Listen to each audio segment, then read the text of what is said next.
बिस्मिल्लाहिर्रहमानिर्रहीम। हम पढ़ रहे थे रिस्क असेसमेंट के मेथड। अब हम एक और जो बहुत ही जगहों पे इस्तेमाल हो रहा है रिस्क असेसमेंट का मेथड, वो देखते हैं। आपको ये स्क्रीन पे नज़र आ रहा होगा रिस्क असेसमेंट, और रिस्क का फार्मूला इसमें क्या यूज़ होता है, asset value into business impact into probability of occurrence of threat. अब ये पूरा एक सिनेरियो आपको ब्रीफ सा उसको एक्सप्लेन करता हूँ कि कैसे आप एक रिस्क असेसमेंट किसी भी चीज़ की कर सकते हैं। XYZ कंपनी है, operates a security operation centre responsible for monitoring organisation cyber security. The SOC team is responsible to ensure confidentiality, integrity and availability of critical assets.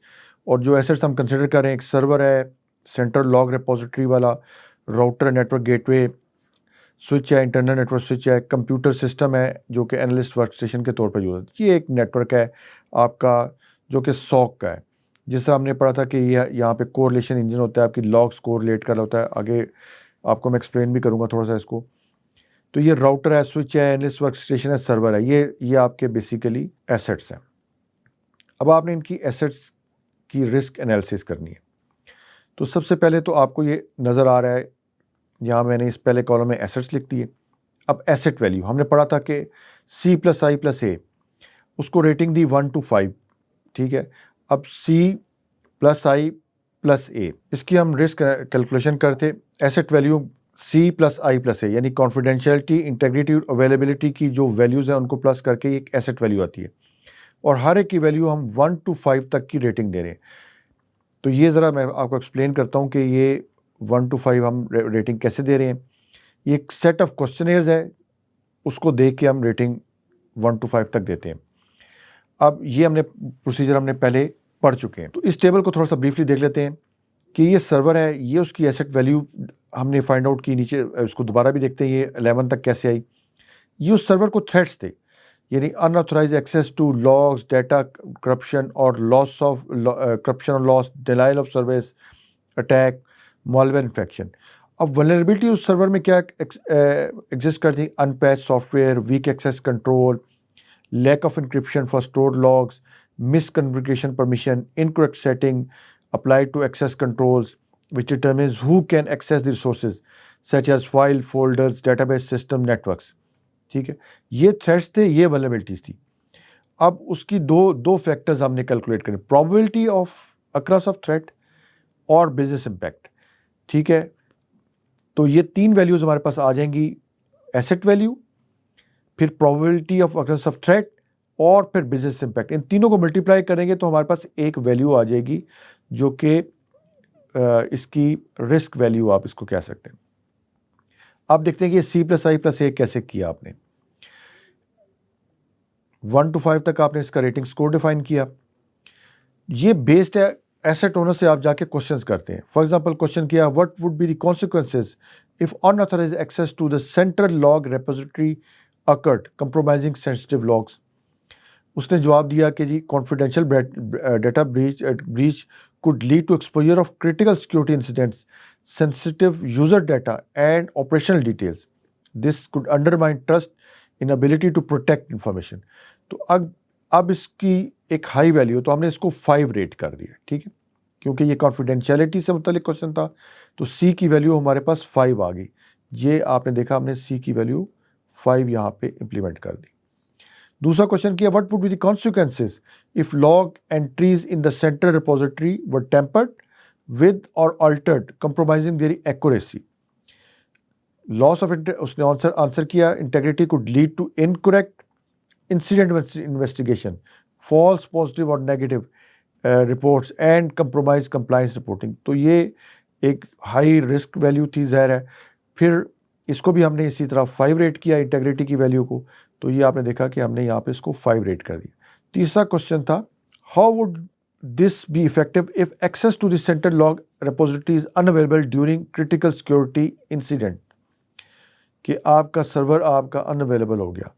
तो उसका आंसर था कि लो इफेक्ट है, बैकअप सर्वर इज अवेलेबल। तो उसको हमने फिर उसकी वैल्यू क्या दे दी, 1 लो वैल्यू दे दी। तो ये आपने 5 + 5 + 10 11 ये वैल्यू कैलकुलेट कर ली सर्वर से मुतालिक। अब इसी तरह इसकी दो चीज़ें आप देखते हैं, probability of occurrence of threat और बिजनेस इम्पैक्ट। पहले बिजनेस इम्पैक्ट को देख लेते हैं। अच्छा, बिजनेस इम्पैक्ट क्या कहता है? It is a systematic process use to evaluate potential impact of disruption of critical business operations and functions. ठीक है, BIA aims to identify and prioritize critical business processes and assets within an organization that could be affected by cybersecurity incidents. It helps assess potential financial, operational, reputational, regulatory impacts. ठीक है, disruption के दौरान आपको क्या financial loss हो सकता है, आपकी रेपुटेशन डैमेज हो सकती है, आपको कोई फाइन हो सकता है।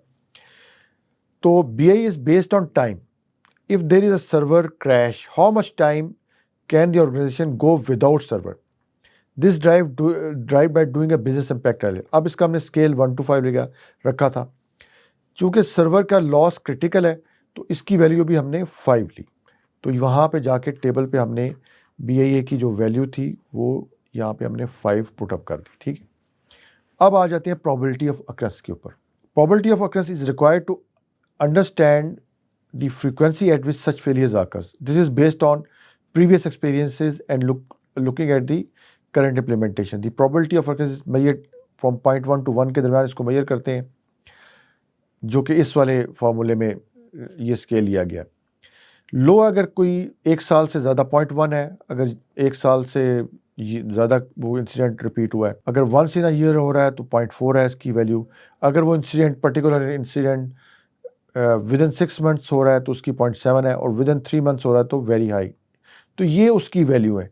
तो हमने अगर फॉर एग्जांपल लिखा कि 1 साल के से ज़्यादा ही होता है, जब ये होता है ईयर और मोर, तो 0.1 अगर हम इसकी वैल्यू ले ली प्रोबेबिलिटी ऑफ अकरेंस की, तो ये बेस्ड ऑन हिस्टोरिकल डाटा ये वैल्यू आप कैलकुलेट करते हैं, तो ये आपके 0.1 आ गई। तो आपने ये 3 फैक्टर्स को, यानी ये आपने ये जो वैल्यू ली थी एसेट वैल्यू 11, जो कि आपने C+I+A के बेस पे एक सेट ऑफ क्वेश्चनेयर के बेस पे निकाली थी, उसको कैलकुलेट किया था, वो आपकी एसेट वैल्यू आ गई थी। उसको मल्टीप्लाई किया आपने प्रोबेबिलिटी ऑफ अकरेंस के, वो हिस्टोरिकल डाटा क्या कहता है, वो ये वाला इंसिडेंट साल में 1 दफ़ा हुआ है या 6 महीने में 1 दफ़ा हुआ है या हर महीने ही हो रहा है या रोज़ ही हो रहा है। उसका बिजनेस इम्पैक्ट क्या हो सकता है, अगर वो उसका फाइनेंशियल लॉस क्या हो सकता है, रेपुटेशन पे क्या लॉस हो सकता है, हमें कोई रेगुलेटरी फाइन क्या पड़ सकता है, या अगर कोई फॉर एग्जांपल हॉस्पिटल का सर्वर है, लाइफ के ऊपर कोई लॉस हो सकता है, तो वो सारा आपका बिजनेस इम्पैक्ट में काउंट हो गया।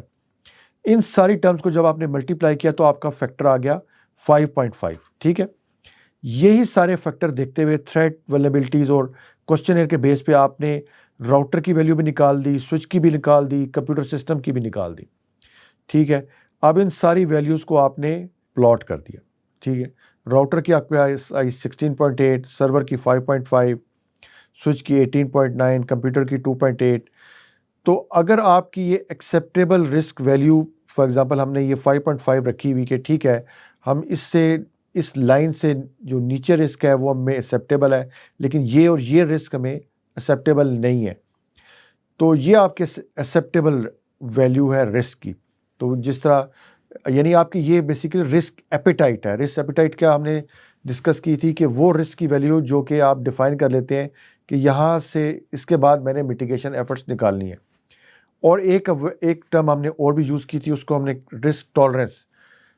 इसकी मिसाल फॉर एग्जांपल आप रोड पे जा रहे हैं और स्पीड लिमिट है 60, तो दैट मीन्स के जो उसकी रिस्क एपेटाइट है वो 60 है, लेकिन एक ट्रैफिक पुलिस ऑफिसर खड़ा हुआ आपको किसी इंस्ट्रूमेंट से आपकी स्पीड लिमिट को मेजर कर रहा है, लेकिन वो कहता है ठीक है 65 तक अगर ये गया तो मैं इसको चालान रेज कर दूंगा, या 70 तक गया तो मैं चालान ये इसको फाइन करूंगा।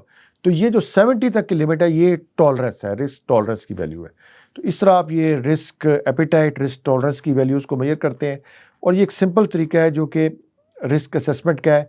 इसको बेस करके आप अपने तमाम एसेट्स का रिस्क असेसमेंट कर सकते हैं, और एक परफॉर्मा है और उसको रिस्क रजिस्टर में मेंटेन करके रिस्क रजिस्टर में एंटर कर सकते हैं। थैंक यू वेरी मच, मिलते हैं नेक्स्ट लेक्चर में।